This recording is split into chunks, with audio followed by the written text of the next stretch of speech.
Olá, boa noite, tudo bem? Eu queria agradecer a presença de todo mundo. O meu nome é Jordão Barbalho, sou ligante da LANI, que é a Liga de Neurociências Integradas da Faculdade Unicelma, de São Luís, Maranhão. E hoje nós temos um assunto muito interessante, que é a fisiologia da dor, com o Dr. Lucas Ferretti. Eu queria agradecer ao Dr. Lucas Ferretti por ter aceito o convite. Muito obrigado. O Dr. Lucas Ferretti, ele é médico, neurologista, formado pelo HC da UFPR, fez residência médica em dor, também pelo HC da UFPR, e nós vamos ter, como eu disse, uma aula de fisiologia da dor crônica. Eu queria mais uma vez agradecer o Dr. Lucas por ter aceito o convite e pode ficar à vontade, doutor. Muito obrigado. Obrigado, Jordão. Um prazer estar com vocês aqui. Obrigado pelo convite. Parabéns pela iniciativa da Liga. E vamos em frente. Bom, vou compartilhar aqui a minha tela. Hoje a gente vai falar sobre um tema muito legal. Muita gente gosta, muita gente também não, né? Que é a cronificação de uma dor aguda, né? Na verdade, assim, a gente tem que pensar que a gente tem dois tipos de dor, né? A dor aguda e a dor crônica. Agora, o que faz um paciente ter uma dor aguda, aquela dor nas costas, uma dor de cabeça, ou uma dor depois de uma cirurgia? O que faz esse paciente que tem essa dor aguda, de repente, ter aquele paciente com a dor crônica? Ficar todos os dias em sofrimento de dor, assim, aquela dor que incomoda, que ele não passa, que medicação não alivia. Quais que são os mecanismos da dor aguda que faz com que ela se torne crônica? E por que nesse paciente, né? Por que em outro paciente não fica crônica e talvez nesse fica crônica? É difícil às vezes a gente identificar, mas vamos tentar aprender um pouquinho mais. Primeiro, eu quero mostrar para vocês um caso clínico. Esse caso clínico é muito comum da gente ver em clínica de dor. Primeiro, um paciente masculino de 45 anos que é motorista de caminhão. Esse paciente veio com uma queixa de uma dor nas costas há 5 anos. Sempre começa assim. Não é uma dor que começou há 6 meses, não. É pelo menos 1, 2, 3 anos que o paciente tem dor de sofrimento. Esse paciente ele foi vítima de um acidente de caminhão versus caminhão há 5 anos. Teve o diagnóstico de espondilolistese grau 1 na época, através de um exame de imagem. Ele fez o exame de imagem, tinha espondilolistese e, na época, foi optado por tratamento conservador inicialmente. Ele recebeu alta com uso de analgésico diário, apesar disso, ele mantinha uma queixa de dor na região lombar baixa, sempre com radiação para o membro inferior direito.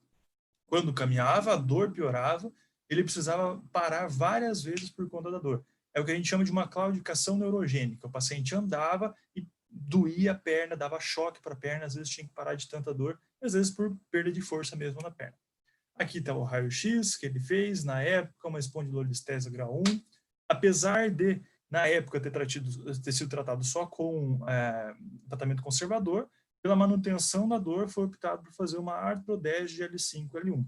Beleza, problema resolvido, né? Tinha espondilolistese, tinha lesão ali, fez a cirurgia, teoricamente, é para o paciente parar com a dor. Mas geralmente não é isso que acontece. O paciente relatou que recebeu alta bem, sem déficits neurológicos focais, foi indicado fisioterapia e uma prescrição de analgésico simples e opioide fraco se caso tivesse muita dor. O paciente disse que manteve acompanhamento ambulatorial com o ortopedista, o neurocirurgião que operou ele, mas ele mantinha uma dor lombar. Essa dor lombar ela tinha pouco alívio com os analgésicos que ele foi prescrito para casa. Interessante que também vem com a fisioterapia. A fisioterapia é uma parte importante na reabilitação, só que às vezes os pacientes, se eles não focarem bem na fisioterapia, não vai ter recuperação. E o que ele fez? Ele deixou de fazer fisioterapia, pois de nada falia aqueles choquinhos, é isso que ele contava. Ele deixou o trabalho de caminhoneiro, pois não conseguia permanecer muito tempo sentado. Então ele parou o trabalho dele também, ele já se sentia incapaz de trabalhar.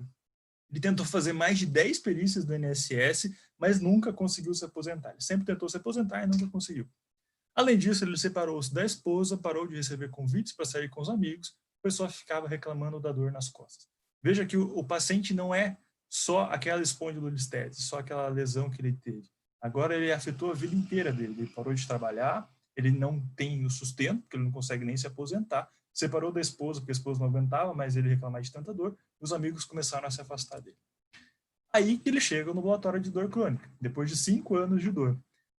No exame físico da admissão do ambulatório, ele tinha um ASEG negativo, FABER negativo, então provas, a gente vê radiculopatia negativa, lesão de coxa femoral negativa, mas tinha muita dor, a palpação de musculatura paravertebral, especialmente território tóraco-lombar, trigger points paravertebrais, apertava e desencadeava a dor, e muita alodinia, né? Não conseguia encostar na pele de tanta dor que ele tinha.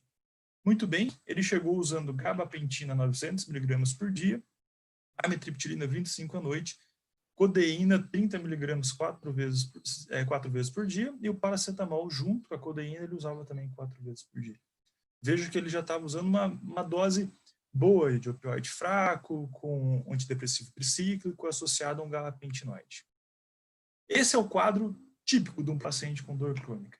Ele teve uma lesão, o trauma é muito bem estabelecido, foi resolvido aquele trauma, ele fez a cirurgia, é para ele estar bem, é para ter corrigido para nunca mais ter dor, mas o paciente continua com a dor. De alguma forma, ele manteve aquela dor. O processo inicial se resolveu. Já faz tempo que se resolveu, já fez a cirurgia. Você vê no exame físico, na verdade, a dor que ele tem é dor paravertebral, alodinia e musculatura, né? O que será que aconteceu?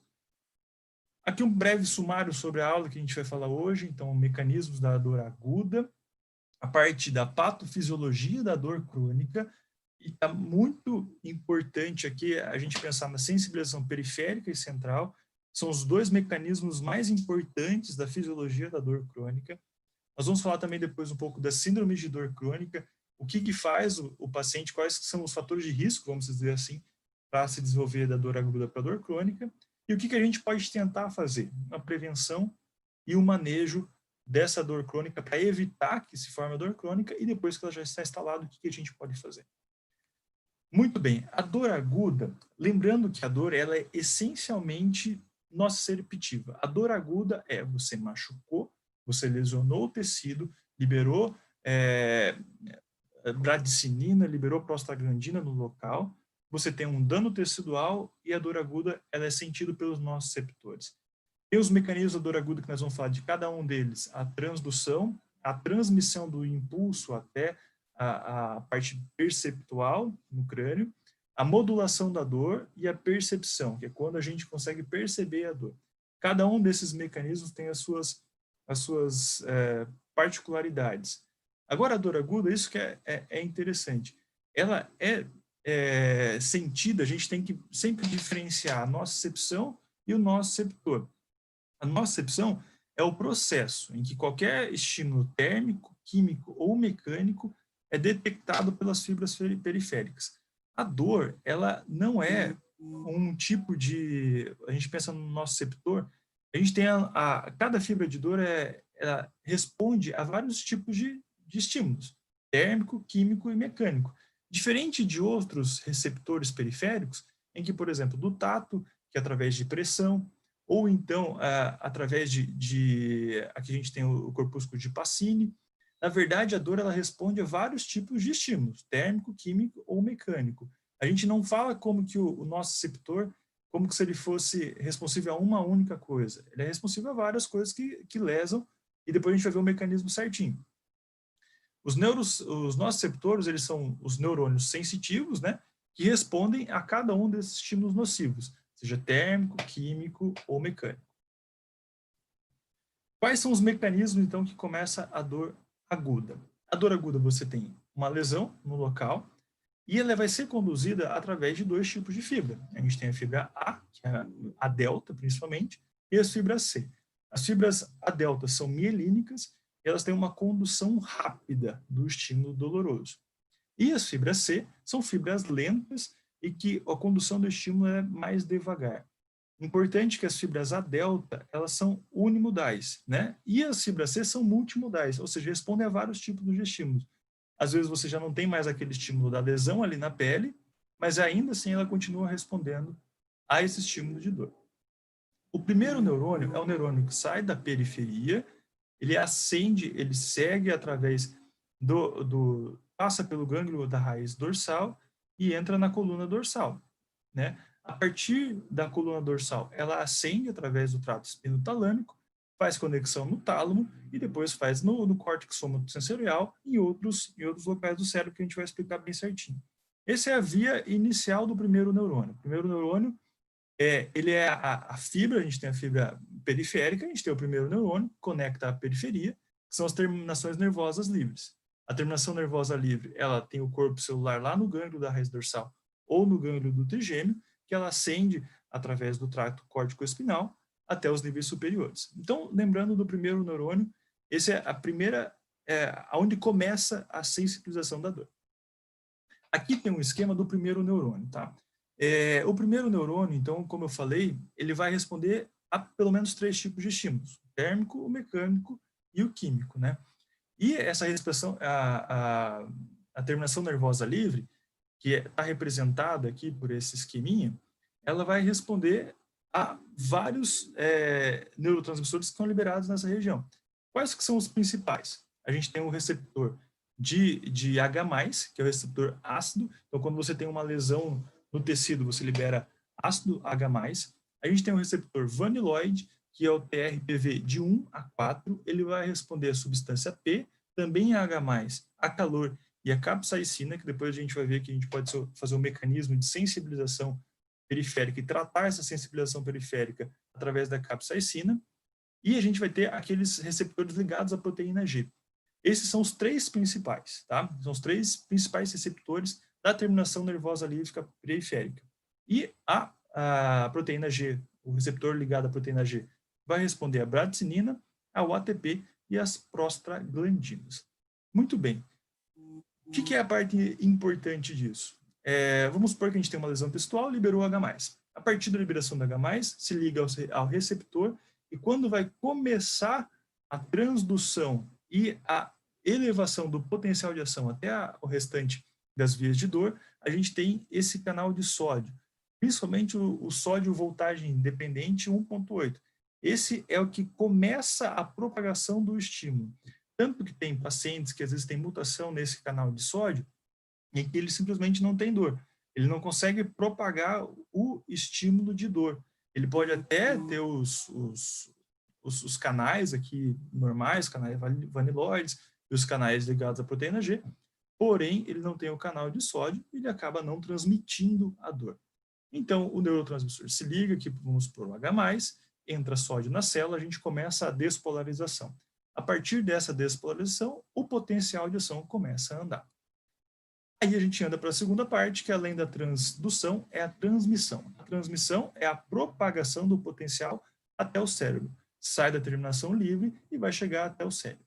Lembrando que na primeira parte da transdução é importante os canais de sódio 1.8 e aqui na transmissão do potencial de ação são os canais de sódio 1.6, 1.7 e 1.8. Tá? Esse aqui está no caminho do neurônio. Tá? Então, ele começa a despolarizar e vai seguindo até a coluna dorsal. Importante que, conforme vai se propagando, conforme a dor crônica vai surgindo, pode aumentar os receptores aqui no neurônio e a resposta começar a ficar maior a um estímulo de dor. Ele passa pelo gânglio da raiz dorsal, e também ele vai ser controlado por estímulos superiores, tá? E depois a gente vai chegar na primeira sinapse. Então, esse é o primeiro neurônio. O primeiro neurônio saiu da terminação nervosa livre, respondeu a H+, respondeu a proteína G, respondeu no receptor vaniloide, ele começou o potencial de ação através dos canais 1.8, propagou até chegar na primeira sinapse. A primeira sinapse, ela está lá na coluna. Então, aqui a gente tem uma coluna colocada de lado, vou fazer um corte nela aqui, e a gente tem a medula. Lembrando que a gente tem, a gente lembra da anatomia, as duas principais partes, a parte cinzenta e a parte branca. As substâncias cinzentas são corpos de neurônios onde estão fazendo a sinapse, e a substância branca é o caminho, seja para cima, ascendente, ou para baixo, descendente. Tá? O que é importante aqui para nós, nesse momento, é a substância cinzenta.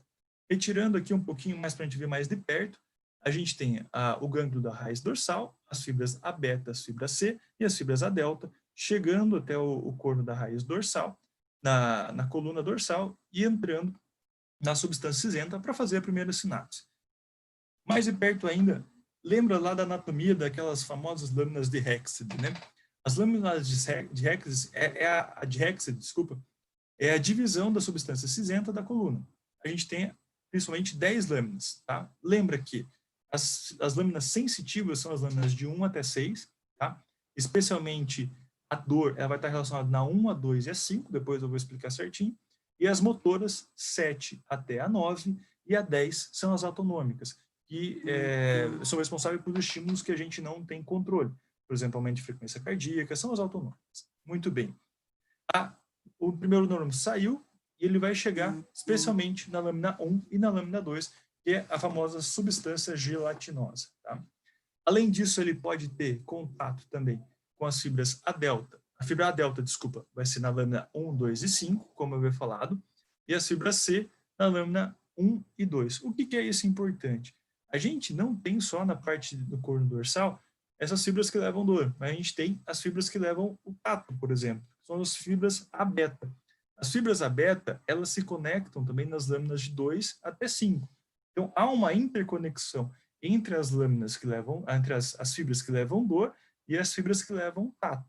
As fibras que levam dor e tato são interconectadas nessa região. Isso vai estar por trás de um mecanismo importante que é a alodínia. Tá? Então, lembra, lâminas sensitivas de 1 até 6, motoras de 7 até 9, autonômicas às 10. Tá? Substância gelatinosa 1 e a 2, e as fibras A delta, especialmente de dor rápida, lâmina 1, 2 e 5, e as fibras C, 1 e 2. São muito mais superficiais as de dor crônica. Lembrando que a primeira sinapse, olha que interessante, quando você tem uma dor aguda, as principais lâminas em que vai haver o contato, né, a primeira sinapse, é na 1 e na 2, que é na substância gelatinosa. Isso é muito bem descrito na dor aguda. O problema é na dor crônica. Olha só o tanto de conexão que é feito na dor crônica. Aquela fibra que vem levando o estímulo, ele não para só na 1 e na 2. Ela pode parar em qualquer lâmina. E, além disso, ela pode parar até na 10. São aqueles estímulos autonômicos. Então, a pessoa pode ter taquicardia, pode ter sensação de diaforese, por exemplo, autonômica por conta de uma dor. Por conta disso, ela há uma conexão dessa fibra em outras lâminas. Muito bem. Como que acontece a primeira sinapse? Então, a primeira sinapse, a gente está lá no corno da raiz dorsal da medula, nas lâminas de 1, 2 e 5, ou na só na 1 e na 2. Chegou o estímulo através do neurônio e esse neurônio ele vai liberar neurotransmissores. Essa é uma conexão que ela é excitatória. Então, ela vai excitar o segundo neurônio. Quais são os 4 principais neurotransmissores dessa primeira sinapse? É o glutamato, o principal, que é o excitatório. Temos o aspartato, a substância P, que ela vem de PEN, então é a substância P por conta da dor mesmo, e o peptídeo relacionado ao gene da calcitonina, o famoso CGRP, que hoje ele é muito estudado na migrânia crônica e a sua liberação no gânglio trigeminal. Existem medicações hoje focadas nesse peptídeo, tanto na ligação dele com o receptor, quanto tentando retirar ele do gânglio para tentar diminuir a dor pela enxaqueca. Interessante que, nessa primeira sinapse, a gente tem um canal de cálcio, voltagem dependente. Esse canal de cálcio, voltagem dependente, é que ele faz com que as vesículas cheias de neurotransmissores se conectem na membrana plasmática e consigam liberar os neurotransmissores. É aqui que age a pregabalina e a gabapentina. É nesse canal de cálcio, voltagem dependente. Por isso que a gente usa esses tipos de medicação na dor crônica. A pregabalina e a gabapentina vai agir aqui, na membrana pré-sináptica do corno da raiz dorsal. Muito bem. Aqui você teve o primeiro neurônio, ele fez a primeira sinapse, ele fez a sinapse no corno da raiz dorsal, e para onde que ele vai? Ele precisa ascender, né? Ele precisa chegar nos núcleos superiores para sensibilidade. Então, o que ele acontece? Ele vem pela raiz dorsal, ele passa pelo gânglio, faz a primeira sinapse com o segundo neurônio, e 1 ou 2 níveis acima, ele cruza para o outro lado, e através do trato espinotalâmico, ele ascende. Nós temos 2 principais tipos de trato espinotalâmico, o neoespinotalâmico e o paleoespinotalâmico. O neoespinotalâmico ele vai fazer conexão no tálamo e depois para o córtex somatosensorial. Ele é responsável pela sensação mais objetiva da dor. Então, quando você bate em algum lugar, você sabe que aquele lugar está doendo, ele é mais a percepção mais objetiva da dor. E o palio espinotalâmico, mais antigo, ele vai para as estruturas límbicas. Então, estruturas relacionadas com agressividade, com medo, com agitação. Então, já por aí, a gente vê que a dor, ela não é simplesmente a sensação de sentir a dor. Ela vai também para o sistema límbico, relacionado com as emoções. 75% das fibras da dor é transmitido por essa via do trato espinotalâmico. Os outros 25%, ele é transmitido pelo trato espino-reticular ou pelo trato espino-mesencefálico. Esses dois tratos, principalmente o trato espino-reticular, ele vai fazer sinapse lá na substância reticular, que é responsável pelo alerta. Então, a dor te deixa alerta, te deixa acordado. E o espino-mesencefálico vai fazer sinapse em gânglios que vão fazer a modulação da dor. Então, lá no mesencéfalo, que a gente vai falar assim, um pouco da parte descendente da dor, o que modula a dor nas partes superiores. Chegamos no terceiro neurônio e o último neurônio da via da dor. Primeira sinapse, segundo neurônio, ascendeu através do trato córtico-espinal, vai fazer sinapse lá no tálamo. O tálamo, ele pode fazer depois do tálamo dois tipos de conexões. Primeiro, para o sômato sensorial, aquele trato que eu havia falado do trato neoespinotalâmico, que vai para a área somestésica primária, S1, S2, e ele vai fazer também, pode fazer essa conexão com estruturas límbicas, né, que é o palio espinotalâmico, que vai para o sistema límbico. Então, o terceiro neurônio é um pouco mais rapidinho, a gente acaba falando um pouco menos dele, porque ele não sofre tantas referências assim. Então, o fim da via da dor vai ser no córtex sensorial ou no sistema límbico. Aqui só uma esquematização sobre o último neurônio, o terceiro neurônio saindo do tálamo, pode se projetar para várias estruturas do encéfalo. Bom, eu já falei agora da via da dor, né? Como que ela chega até lá em cima. Agora, o que pode controlar a dor, né? A gente tem mecanismos em que faz com que o estímulo da dor seja potencializado ou seja mais inibido. A gente tem três principais locais que podem fazer esse controle da dor. Quais são eles? O primeiro é a substância cinzenta periaquedutal, lá no mesencéfalo, e é onde está localizada a maioria dos neurônios que liberam opioides, os opioides endógenos, né? Ela vai fazer conexão com o corno posterior da medula, diminuindo a dor. A gente também tem o núcleo magno da RAF, no bulbo, que é a maior concentração dos neurônios que produzem serotonina. E o terceiro local é o locus coeruleus, que é da noradrenalina. Só por aqui a gente já consegue ver que essas três substâncias são extremamente importantes no controle da dor. Opioides, noradrenalina e a serotonina. Na verdade, quando a gente vai usar medicação para controlar a dor, a gente acaba usando os antidepressivos tricíclicos ou os duais. Os tricíclicos, que vão ter a serotonina e a noradrenalina, ou os duais, só a serotonina e noradrenalina. Interessante que você pode acabar pensando que os inibidores seletivos da recaptação da serotonina poderia ajudar mais no controle da dor.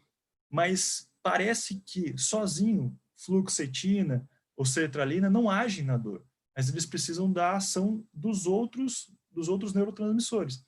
Por isso que a ação de duais, a ação de tricíclicos é melhor para a dor do que os seletivos da recaptação de serotonina. A principal localização da ação desses núcleos superiores vai ser no interneurônio inibitório. Depois eu vou falar um pouquinho mais sobre ele. Ele é um interneurônio que está na coluna dorsal, que ele libera glicina e GABA, que são dois neurotransmissores inibitórios, tá? Então eles vão ativar esse interneurônio inibitório, produzindo uma diminuição na intensidade da dor. Um resumo aqui sobre a via da dor, que é importantíssimo. Então vamos lá. Primeiro a gente tem a captação do estímulo, tá? A captação do estímulo através das terminações nervosas livres, seja estímulo térmico, mecânico ou químico, que vai fazer a primeira transdução do sinal lá nas terminações nervosas. Lembra do canal de sódio 1.8, lembra dos neurotransmissores H+, capsaicina, especialmente nos receptores vaniloides. e também as proteínas, os receptores da proteína G. Vai ter, o estímulo vai viajar através do primeiro neurônio pela medula, até a medula posterior, segundo passo passando pelo gânglio da raiz dorsal, por 2 tipos de fibras, a delta ou C, a delta um pouco mais rápida e a C mais lenta, tá? E a gente vai ter a conexão da sinapse do primeiro com o segundo neurônio, que são neurônios excitatórios com liberação de glutamato, aspartato, substância P e o CGRP na raiz, na coluna dorsal, que vai fazer a conexão à sinapse com o segundo neurônio. Interessante lembrar que as fibras A-beta, que conduzem o tato, também se conectam nessa região, só que mais em lâminas relacionadas com a dor. Pode estar relacionado com o mecanismo da alodínia. Faz a primeira sinapse excitatória, o segundo neurônio ele cruza para o outro lado e ascende através do trato espinotalâmico até o tálamo, que é a conexão com o terceiro neurônio, então a sinapse com o terceiro neurônio. O terceiro neurônio sai do tálamo e vai para o córtex, seja para a percepção do córtex somatosensorial, uma percepção mais objetiva, ou então a dor mais subjetiva, que vai para o sistema límbico. Muito bem? Agora que a gente já sabe o caminho da dor, a gente já sabe onde que ela começa, a gente sabe onde é que ela termina, a gente já sabe os mecanismos superiores que podem diminuir a intensidade da dor, a gente vai falar sobre 2 mecanismos muito importantes agora, que é a sensibilização periférica e a sensibilização central, que estão presentes na dor crônica. Imagine que aqui é um neurônio que vai levar a dor até a sensação no cérebro. Ele tem o estímulo nociceptivo, que vai transmitir da mesma forma como a gente havia conversado, lá para o cérebro. Então, o estímulo, conforme ele vai vindo, ele transmite na mesma intensidade. Agora, pode acontecer na sensibilização central e periférica de você não ter nenhum tipo de estímulo e, mesmo assim, você ter o potencial de ação sendo transmitido pelo neurônio e o cérebro interpretar isso como dor. Então, você não tem estímulo, mas você tem dor. É isso que acontece nesses 2 tipos de sensibilização. É um aumento, uma exacerbação do estímulo doloroso. Como é que acontece a sensibilização periférica? Lembra que a gente tem uma lesão tecidual lá naquela região, a gente tem inflamação, a gente libera citocinas, tem degeneração das células de Schwann, a gente tem lesão neuronal, tem a lesão no tecido, certo? E toda essa lesão faz com que a gente chame macrófagos para a região e esses macrófagos começam a liberar citocinas inflamatórias. Tá? As citocinas inflamatórias, principalmente relacionadas com a infiltração de macrófago, começa a chamar mais macrófago. Aí que a gente tem a lesão aguda, né? A gente tem edema, tem calor, tem rubor, tem dilatação de vasos, tem liberação de mais macrófago, e isso vai aumentando conforme a lesão vai aumentando. A questão é o seguinte, só esse estímulo, geralmente, ele desaparece, mas ele pode começar a ficar exacerbado. O que isso faz? Quanto mais K+, quanto mais citocinas, quanto mais purinas, quanto mais H+, quanto mais a lesão começa a ficar persistente, mais macrófagos chegam, mais produz citocinas, mais macrófagos chegam, mais o terminal periférico começa a ficar sensível e começa a aumentar os receptores. Então, a gente tem um upregulation dos receptores, a gente começa a aumentar receptores de dor na periferia. Com esse aumento dos receptores na periferia, a gente tem uma maior sensibilidade à dor. Menor o estímulo pode provocar a mesma intensidade de dor. Além disso, a gente pode ter alteração gênica em que a expressão desses neuroreceptores aumentam ainda mais. Então, quanto mais a gente tem neuroreceptores na periferia, maior a gente tem a sensibilidade da dor, é o que nós chamamos de hiperalgesia, a hiperalgesia primária. A hiperalgesia que acontece na periferia, em que estímulos que geralmente provocariam pouca dor acabam provocando muita dor. A hiperalgesia primária é a definição da sensibilização periférica. Como que a gente acontece? O que a gente tenta fazer clinicamente para tentar diminuir essa sensibilização periférica? Primeiro, reduzir a inflamação. A gente tem aquela sopa inflamatória, aquelas várias citocinas, a gente tenta reduzir a inflamação naquela região. Como que a gente faz? Através de anti-inflamatórios hormonais ou não hormonais. Então, AINES ou corticoide que a gente pode usar para tentar diminuir essa inflamação. Outra coisa que a gente pode tentar fazer é tentar diminuir a substância P que se conecta lá naqueles receptores vaniloides. Então, a gente pode usar a capsaicina, que é aquela que é derivada da pimenta, né? Então, ela como se diminuísse a responsividade do receptor vaniloide à substância P. Além disso, a gente pode diminuir o trajeto do estímulo, né? Tentar diminuir a propagação do estímulo através dos canais de sódio. Lembra que eu havia falado lá atrás. Como que a gente faz a diminuição da transmissão pelos canais de sódio? Através de anestésicos locais. Então, a gente pode fazer, lançar mão de bloqueios anestésicos na região para que o anestésico diminua o transporte do estímulo através do bloqueio do canal de sódio, principalmente na localização da sensibilização periférica. Quanto menos estímulo você tem na parte periférica, menos você vai ter a sensação de dor. Então, a sensibilização periférica é um mecanismo importante, a gente pode tratar com esses 3 tipos de medicação que a gente tem hoje. Reduzindo a inflamação, diminuindo a substância P e diminuindo a condução da fibra sensibilizada. Agora a gente vai falar sobre o segundo mecanismo, que é a sensibilização central. Lembra lá da sensibilização do nosso corte da coluna dorsal? A gente tem também as lâminas de Rexed e a gente tem a primeira sinapse. Lembra que é aqui que vai estar a sensibilização central, no corno da raiz dorsal. É ali que a gente vai ter que começar a mexer na sensibilização central. Como que ela acontece? Então vamos lá, lembrando da primeira sinapse de volta. A gente tem a fibra C e a fibra delta, em que a gente chega o estímulo chega pela fibra C e a fibra delta, vai liberar o glutamato, a substância P, o CGRP, o ATP, que vai se ligar nos receptores, que são os 2 principais, o NMDA e o AMPA. Esses receptores, eles começam a se ativar e, através do segundo neurônio, vai levar o estímulo para o cérebro. Muito bem.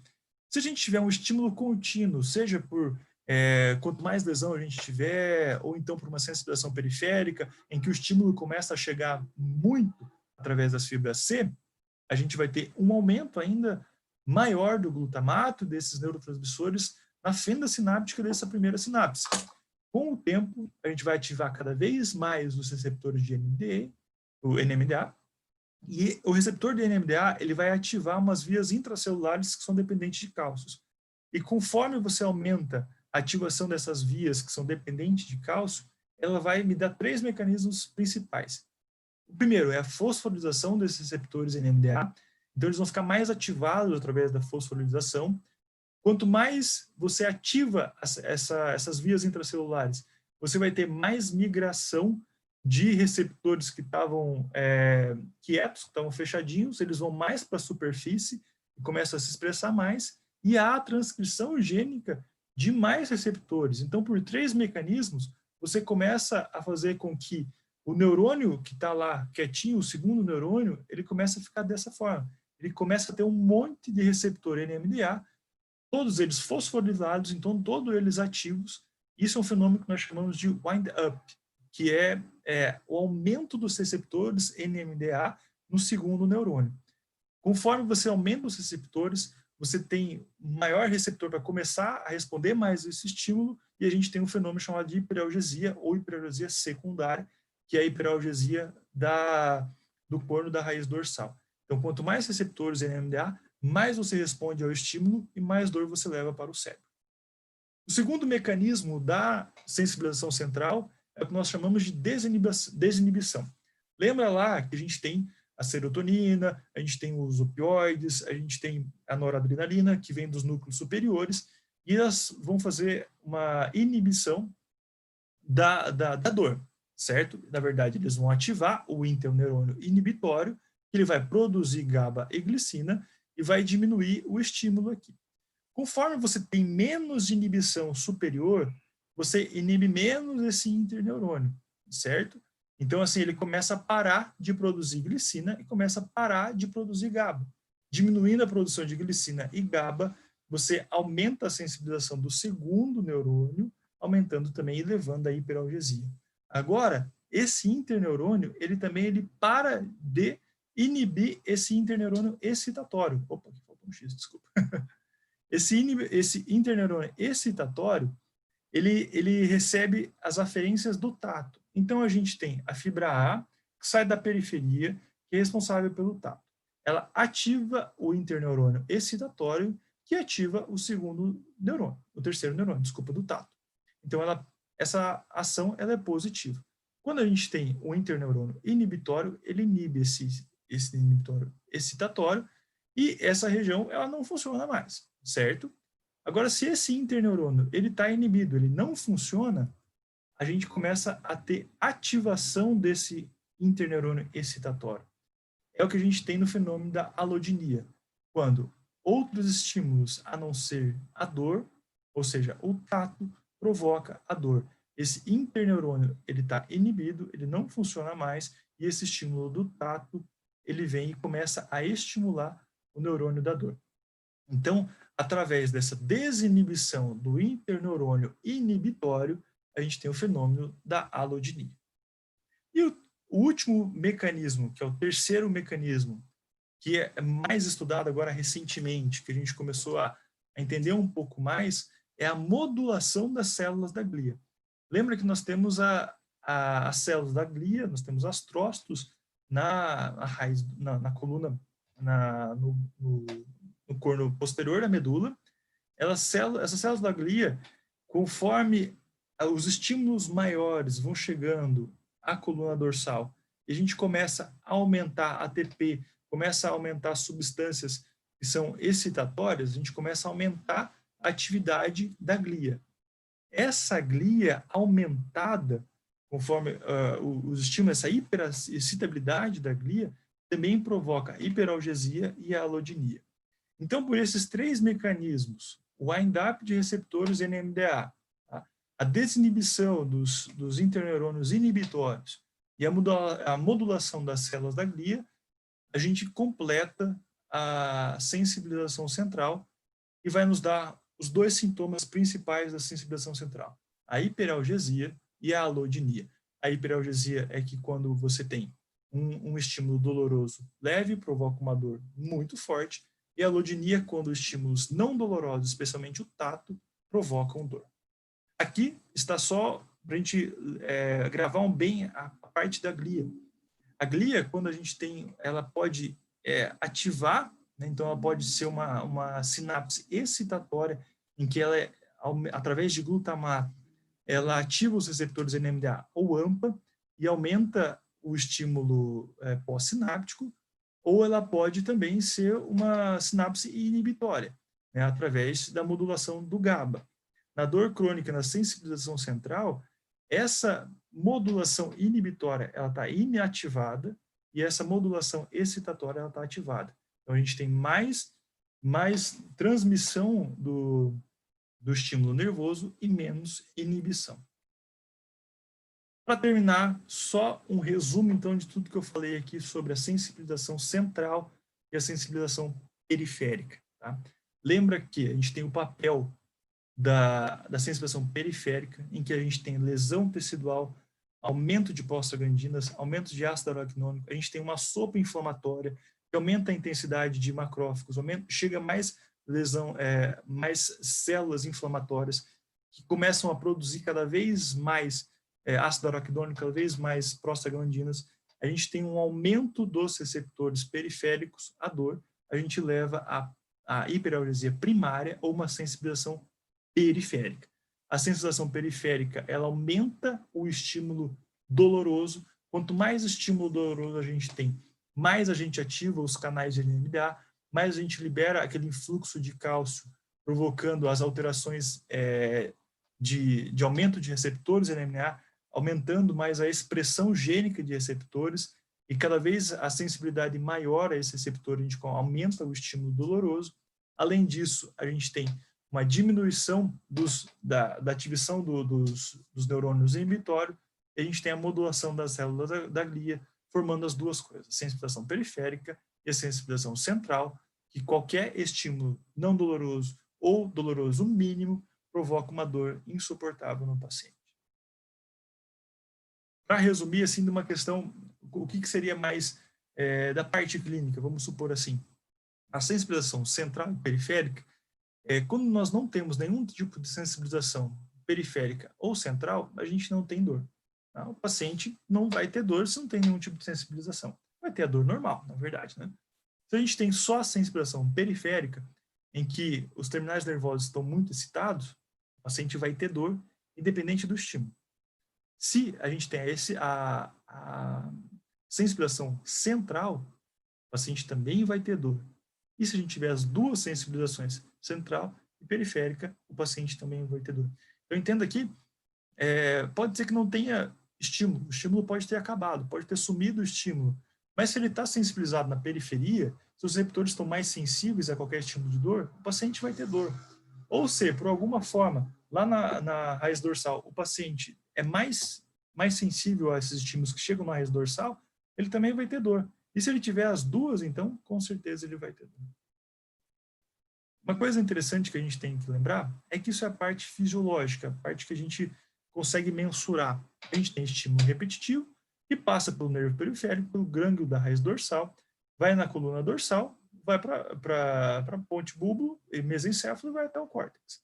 Isso aqui é o que eu comentei até agora.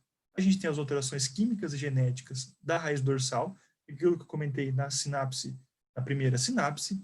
A gente tem a inibição descendente, principalmente daqueles três núcleos que eu havia comentado. Porém, a gente tem um ponto muito interessante aqui, que é a catastrofização da dor. O córtex cerebral, ele pode interpretar como se aquele momento que você sentiu a dor, ou aquela injúria que você teve, aquela cirurgia que o paciente teve, foi de tal forma tão agressiva para ele, em que a gente chama que ele catastrofizou aquela dor. Aquela dor é um catástrofe, aquela primeiro estímulo de dor é catástrofe. Aparentemente, essa primeira sensação de dor que ele teve lá e que se exacerbou demais, pode ativar o gânglio da raiz dorsal, a raiz dorsal na primeira sinapse e aumentar a sensibilidade central à dor. Então é importante essa catastrofização na cronificação da dor. Muito bem, passei da parte mais fisiológica, que é com certeza uma das partes mais difíceis, assim, uma das partes mais chatas às vezes da gente estudar. Vamos um pouco mais para a parte clínica agora. O que a gente vai fazer para que esse paciente não se sensibilize tanto, não tenha tanta essa sensibilização periférica e central, que a gente pode mudar para que aquele paciente da dor aguda não vire uma dor crônica. Tá? Então, os fatores relacionados com a dor aguda, inicialmente, a gente tem que sempre lembrar da cirurgia, que pode provocar maior dor, o uso crônico de opioide e os fatores do paciente. São esses três mecanismos que a gente tem que tentar interferir para que não haja dor crônica, certo? Primeiro, a dor crônica pós-operatória, naquele paciente do caso em que ele teve a cirurgia de coluna, um dano tecidual constante, persistente, em que esse estado inflamatório continue, ele facilita a sensibilização periférica, né? Além disso, se a gente permanecer com uma dor por mais de 2 meses após a cirurgia, a gente considera como dor crônica. E ela não está restrita a grandes cirurgias. Então, o que a gente pode tentar fazer inicialmente na cirurgia para tentar diminuir a dor? Interessante que a gente às vezes pode pensar que uma dor neuropática ou uma dor crônica, ela pode estar relacionada com uma lesão de nervo. Mas nesse estudo aqui foi visto que mesmo você vendo a lesão do nervo, você seccionando o nervo, vamos supor, fazer uma cirurgia de mama, você acaba seccionando o nervo tóraco-dorsal, vamos supor assim, e mesmo lesionando, você vendo a lesão desse nervo, ela não é a única causa para dor crônica. Você pode ter machucado o nervo e o paciente não ter dor crônica, ou ter machucado o nervo e mesmo assim ele ter dor crônica. O que a gente vê de mais importante é que quanto maior o tempo da cirurgia, maior de 3 horas, maior o risco de se desenvolver dor crônica. Além disso, como eu havia falado, a alteração de humor, alterações psicossociais também são importantes na dor crônica pós-operatória. Por isso é importante perguntar sempre ao paciente antes como é que está a questão do humor dele. Tá? Qual cirurgia pode provocar mais dor crônica? A gente vê que, especialmente, amputações de membro, tá? E toracotomia são as cirurgias que mais provocam, tem maior incidência de dor crônica, certo? Não só a dor fantasma, mas dor crônica também. Primeiro, a gente falou da cirurgia e agora fatores de uso crônico de opioides. A gente sabe que os opioides, eles induzem a hiperalgesia do opioide, certo? Então, conforme o paciente vai usando mais opioides, mais hiperalgesia ele pode ter. Mais um estímulo que provoca dor, pouca dor vai provocar muita dor. E ela é muito mais comum, a dor crônica, em pacientes que usam altas doses de opioides. É aquilo, o paciente começa com uma dose baixa de codeína, só que o problema dele não é só a dor, mas a modulação toda da dor. Ele aumenta a codeína, começa opioides mais fortes, começa tramadol, começa a aumentar metadona, morfina, e cada vez ele vai aumentando mais a dose, porque ele acha que aquela dose de opioide não está fazendo efeito para ele. Conforme mais ele aumenta a dose de opioide, mais hiperalgesia ele tem, mais dor crônica ele passa a ter. A opioide, na verdade, assim, é um mecanismo incerto, mas mais provável que seja devido a esse aumento dos receptores NMDA. Como eu falei, um receptor excitatórios, parece que ele tem aquele mesmo fenômeno de wind-up, então aumenta os receptores NMDA por conta dos opioides. O que é importante? Aquele paciente que tem dor crônica e já começa com alodinia e já começa com hiperalgesia, ou seja, já sensibilizou a periferia, já sensibilizou a central, é hora que você tem que pensar, poxa, está na hora de eu rodar os opioides, tentar mudar o opioide que ele está usando para ver se diminui um pouco a hiperalgesia. Ou então, tentar diminuir a dose, certo? Outra coisa, a gente tem que pensar que a dor crônica, a dor crônica, na verdade, já vai responder ao opioide? Responde. Só que se você aumentar a dose, parece que piora a dor, não melhora tanto. É diferença da tolerância de dose, em que o paciente, conforme a gente vai aumentando, ele vai melhorando. Aumenta, melhora, até que estabiliza em uma dose. Agora, conforme você vai aumentando, o paciente continua com dor, continua com alodinia, continua com hiperalgesia, é na hora de você pensar muito bem se ele já não está entrando no efeito de abuso de opioide. Agora, a última parte, que seria os fatores do paciente. O que faz um determinado paciente ter mais dor crônica do que outra? Porque um paciente é submetido à mesma cirurgia e ele desenvolve a dor crônica e o outro não desenvolve. É um campo um pouco ainda nebuloso, mas o que a gente tem de evidência que pode provocar mais dor? Síndromes dolorosas pré-existentes. Então, um paciente que previamente tem fibromialgia, ou tem uma síndrome de intestino irritável, ou tem uma migrânia crônica, é mais predisposto a ter dor crônica depois de submetido a algum procedimento. Isso é extremamente importante, uma vulnerabilidade psicossocial. Aquele paciente em que a percepção dele, a dor, é diferente de outro paciente. A gente diz que é como se ele sentisse mais a dor. Ou então, um paciente em que tem experiência prévia negativa, por exemplo, esse paciente do caso em que ele sofreu um acidente, ele bateu com um carro e ele tem experiências na família em que outras pessoas foram submetidas à cirurgia de coluna e começou a não andar, vamos dizer assim. Então, ele tem uma vulnerabilidade psicossocial mais importante e talvez seja um fator que desenvolva a dor crônica. Como eu havia falado, a catastrofização e o estado de hipervigilância. Então, aquele primeiro, o momento em que aconteceu a dor, o momento em que aconteceu o primeiro estímulo, ele pode prejudicar na reabilitação dele, na melhora da dor. A gente pensa que a gente tem a modulação descendente através do sistema límbico e da coluna rostro-ventromedial. Como eu havia falado, o sistema límbico e estruturas encefálicas começam a diminuir o estímulo da dor.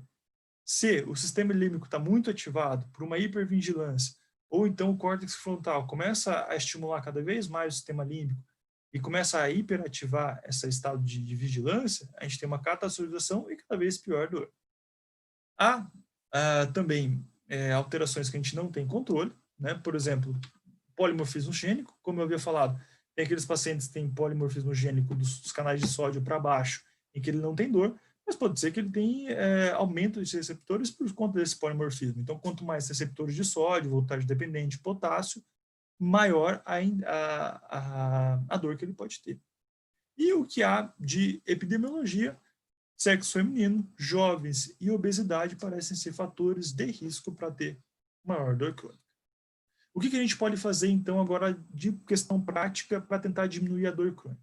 Primeiro, técnica anestésica e analgesia preemptiva. A gente pode tentar diminuir a dor durante o perioperatório e o pós-operatório através de cirurgias, de analgesia preemptiva. O que é isso? Por exemplo, o paciente faz uma toracotomia e depois não só a cirurgia na anestesia geral, mas pode fazer um bloqueio na região para que no pós-operatório ele tenha menos dor.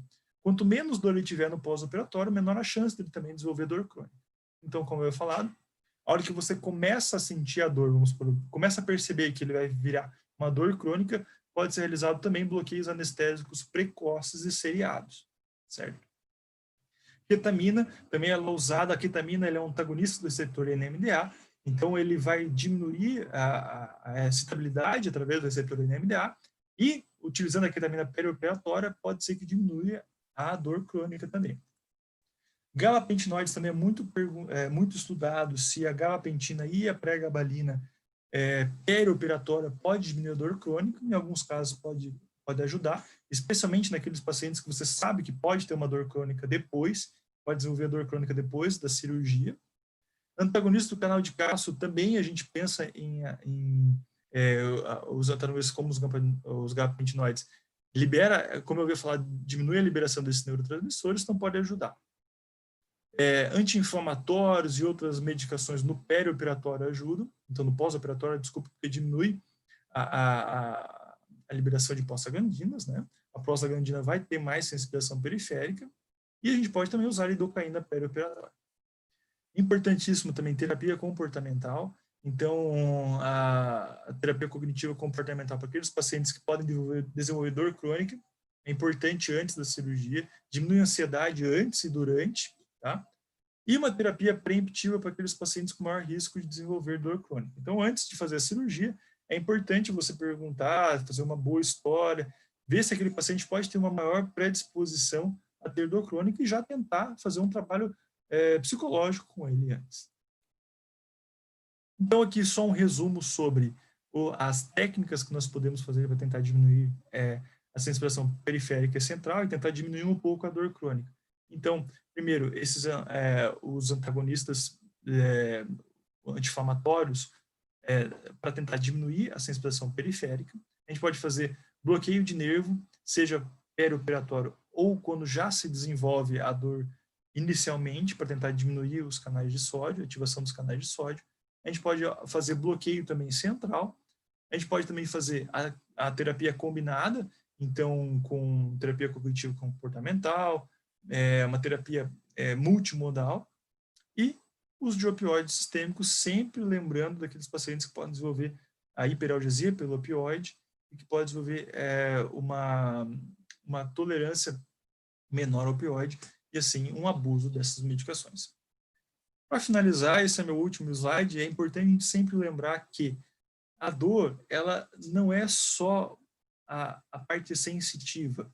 Até a IASP fez uma nova definição de dor agora, né, nos últimos dias, em que ela enfatiza ainda mais não só a parte sensitiva da dor, mas a alteração cognitiva também da dor.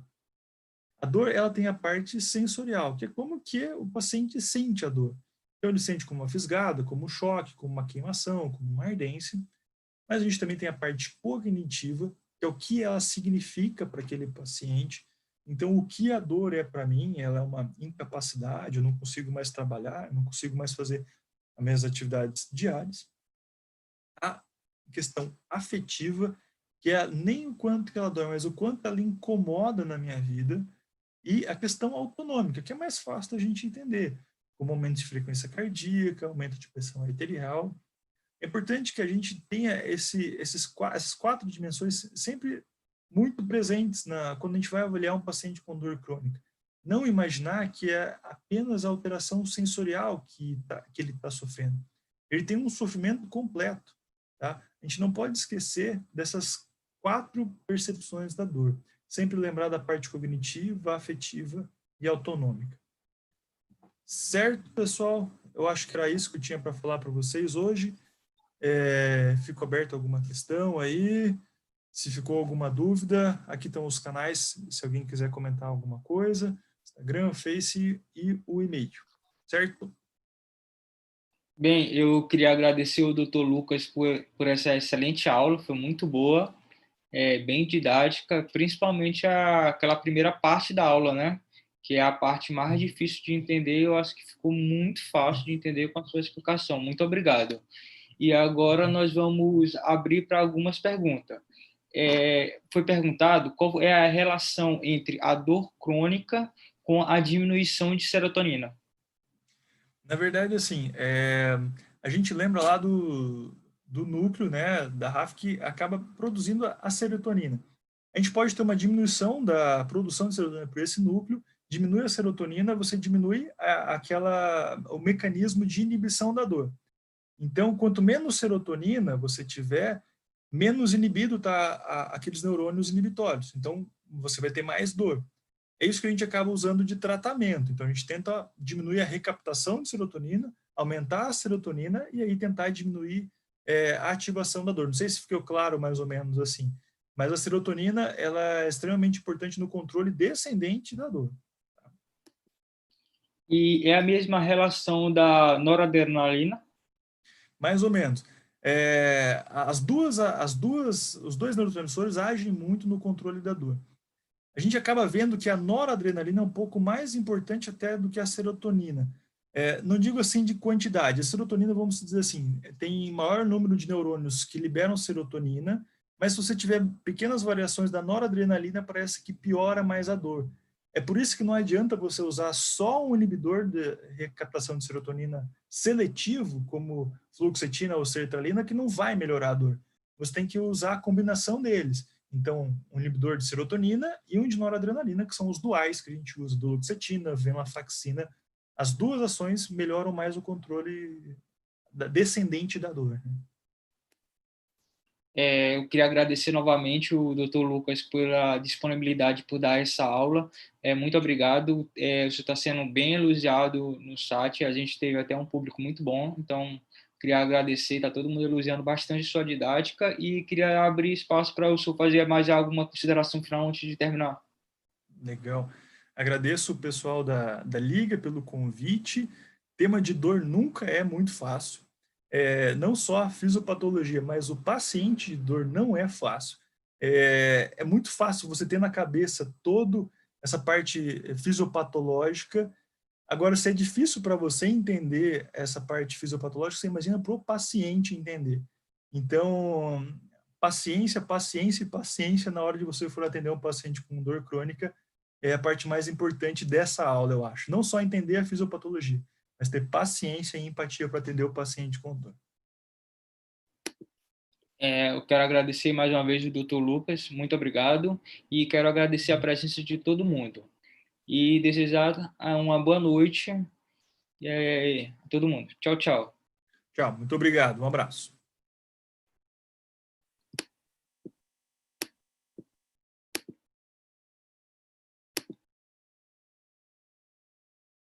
Fechou aí?